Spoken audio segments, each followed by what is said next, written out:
Museum Mandala Bhakti Semarang berdiri kokoh di Jalan Sugiyo Pranoto nomor 1. Terletak di jantung kota, museum ini menjadi destinasi populer bagi wisatawan untuk mengetahui sejarah pertempuran yang menandai perjuangan Tentara Nasional Indonesia dalam merebut kemerdekaan negara. Pada awalnya digunakan untuk Raad van Justiti atau pengadilan tinggi bagi golongan rakyat Eropa di Semarang. Bangunan ini diperkirakan dibangun sekitar tahun 1930. Pada tahun 1950-an bangunan ini digunakan oleh Kodam 4 Diponegoro sebagai markas besar Komando Wilayah Pertahanan II. Dan pada tahun 1985 resmi digunakan untuk museum yang menyimpan koleksi tentang data, dokumentasi, dan persenjataan TNI baik yang tradisional maupun modern. Naik ke lantai 2, kita akan disuguhi sejarah Pangeran Diponegoro, mulai saat beliau lahir sampai ke perjuangan beliau dalam melawan penjajah. Di museum ini, terdapat replika Gua Selarong, di mana Pangeran Diponegoro menyusun strategi melawan Belanda. Masuk area lain, terdapat banyak koleksi peninggalan Pangeran Diponegoro, berbagai senjata, dan perlengkapan militer.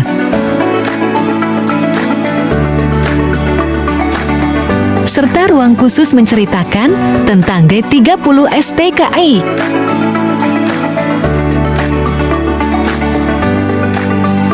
Museum ini cocok untuk wisata edukasi, serta belajar sejarah perjuangan para pahlawan dalam melawan penjajahan. Jam operasionalnya, Senin sampai Sabtu jam 8 pagi sampai 3 sore. Harga tiket masuk 5.000 per orang, untuk anak-anak maupun dewasa. Baik Pak, sebelumnya kami ada tugas Bahasa Indonesia mengenai Museum Mandala Bhakti. Nah, kami dari SMK Negeri 2 Semarang. Saya sendiri Aurelia Salsabila Kirani Putri sebagai penanya materi kepada Bapak. Sebelumnya dengan Bapak siapa? Saya Pak Budi Nugroho selaku hanya sekedar mengetahui dalam gedung Museum Perjuangan Mandala Bhakti ini. Baik Pak, bisa langsung saya mulai saja pertanyaannya ya Pak. Ya. Terima kasih Pak. Baik Pak, sebelumnya kami dari SMK Negeri 2 Semarang lalu ada tugas mengenai Museum Mandala Bhakti. Jadi kami di sini untuk bersedia mewawancarai Bapak selama kurang lebih 5 menit dan untuk 2 pertanyaan saja. Apakah Bapak bersedia?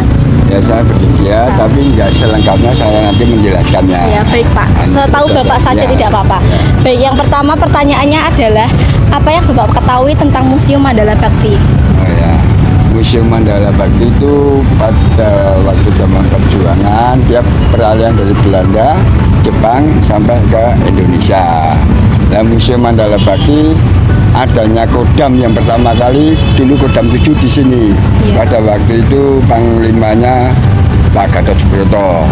Nah, terus tahun berapa beralih ke Kodam 4, sekarang jadi Kodam 4. Nah, di dalam gedung ini terdapat penjelasan dari lahirnya Pangeran Diponegoro sampai meninggalnya Pangeran Diponegoro. Di situ tersimpan alat-alat rampasan daripada waktu zaman penjajahan dulu. Saksi hidupnya ada meriam kecil di sana. Saksi hidupnya, kalau itu peninggalan dari Adanut. Nah, lagi. Lalu yang kedua, apa yang menarik dari Museum Mandala Bhakti daripada museum yang lain yang ada di Kota Semarang? Kalau masalah museum itu sebelumnya kan sama saja, cuma yang di Ronggo Pak Sito itu museum berbakala. Oh iya Pak. Zaman dari manusia batu sampai ke manusia yang modern. Kalau di sini museum perjuangan rampasan dari alat-alat perang pada di Belanda. Yang menarik sekali, kita menambah wawasan dalam sejarah Indonesia, khususnya dalam perjuangan dan berbakala yang di Ronggo Pak Sito sana. Baik Pak, sudah lengkap sekali penjelasan dari Bapak. Terima kasih banyak ya Pak atas waktunya dan pertanyaan yang dan jawaban yang diberikan kepada kami. Terima kasih banyak Pak. Sama-sama. Jadi kita di sini akan membahas tentang Lawang Sewu. Halo. Jadi kami ingin memberitahu apa sih fakta-fakta unik mengenai Lawang Sewu. Jadi yang pertama yang kita ketahui tentang Lawang Sewu adalah Lawang Sewu adalah sebuah bangunan bersejarah yang terletak di Semarang, Jawa Tengah, Indonesia. Dibangun pada awal abad ke-20. Gedung ini awalnya digunakan sebagai kantor Netherlands Sea Spoorweg Maatschappij atau NSM, perusahaan kereta api Belanda. Selanjutnya bisa dibahas. Selanjutnya, nama Lawang Sewu berarti 1000 pintu, yang merujuk pada banyaknya pintu yang ada di gedung tersebut. Bangunan ini memiliki arsitektur yang khas dengan gaya Art Deco dan nuansa kolonial. Lalu, selanjutnya,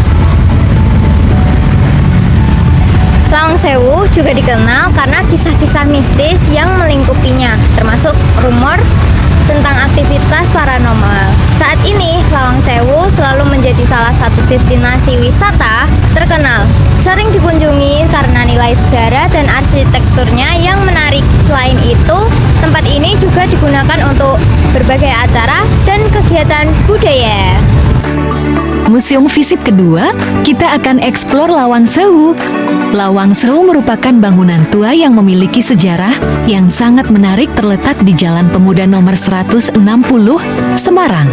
Gedung ini mulai dibangun pada tahun 1904 oleh pemerintah Hindia Belanda sebagai kantor pusat perusahaan kereta api. Meskipun namanya 1000 pintu, tapi faktanya jumlah pintunya hanya 928. Mitos ini kemungkinan besar merupakan hasil dari interpretasi yang berlebihan atau kesalahan informasi yang berkembang di masyarakat. Di sini juga ada 2 tempat yang bernilai sejarah, yaitu ruang bawah tanah dan ruang bagian atas yang disebut dengan bagian loteng. Gedung bersejarah ini pun juga menjadi saksi bisu dalam pertempuran 5 hari antara Angkatan Pemuda Kereta Api atau AMKA dengan tentara Jepang.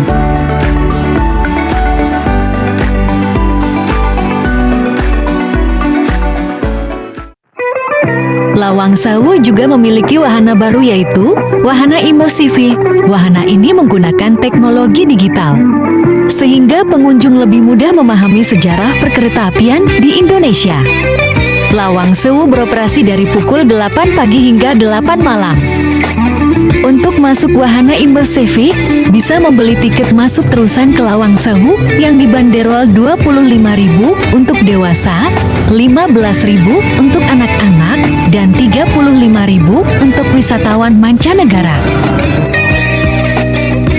Gedung ini terkenal sebagai gedung peninggalan zaman Belanda, maka dari itu kita bisa belajar sejarah dari tempat ini.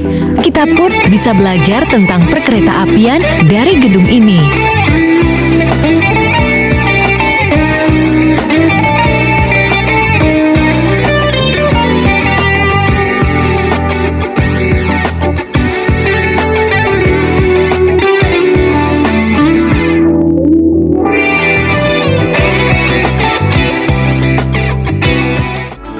Kita dari SMK Negeri 2 ada tugas wawancara bahasa Indonesia. Kakaknya berkenan nggak nih untuk diwawancara?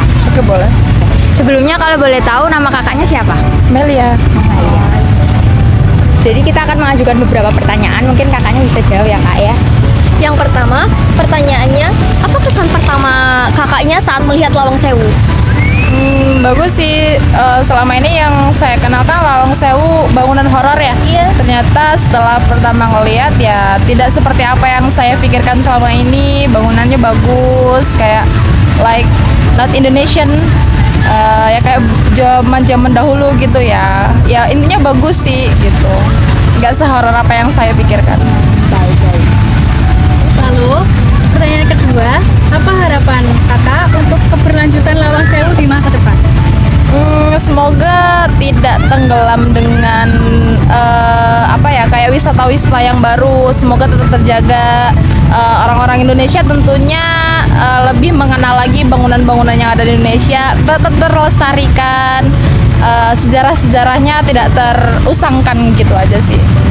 Terima kasih ya kak ya untuk kesempatannya. Sampai jumpa. Hai guys. Jadi kita hari ini akan membahas tentang apa aja sih fakta-fakta unik tentang Tugu Muda.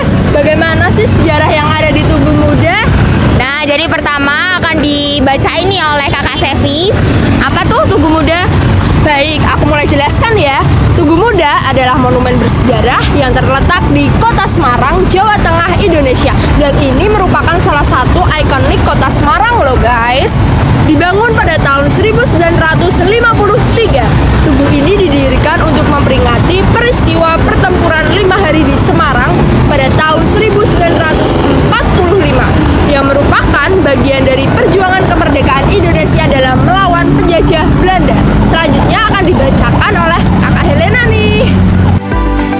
Monumen ini memiliki bentuk yang sangat unik loh guys, yaitu dengan puncak berbentuk kerucut dikelilingi oleh taman yang asri. Tugu Muda menjadi simbol semangat juang dan keberanian masyarakat Semarang dalam mempertahankan kemerdekaan. Selain itu, sebagai objek wisata, tempat ini juga sering dijadikan lokasi upacara atau peringatan nasional loh. Tugu Muda di Kota Semarang letaknya strategis, yakni di persimpangan antara Jalan Dr. Sutomo, Jalan Sugiyo Pranoto, Jalan Imam Bonjol, Jalan Pemuda, dan Jalan Pandanaran. Tugu Muda berada dekat dengan beberapa cagar budaya, yaitu Gedung Lawang Sewu, Gereja Katedral, dan Museum Mandala Bakti.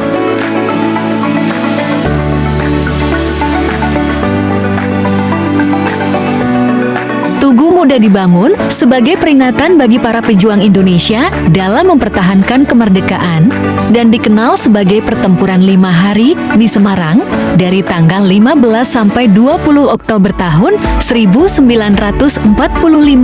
Dalam pertempuran ini, para pejuang melawan tentara pendudukan Jepang sebelum pasukan sekutu tiba di tanah air.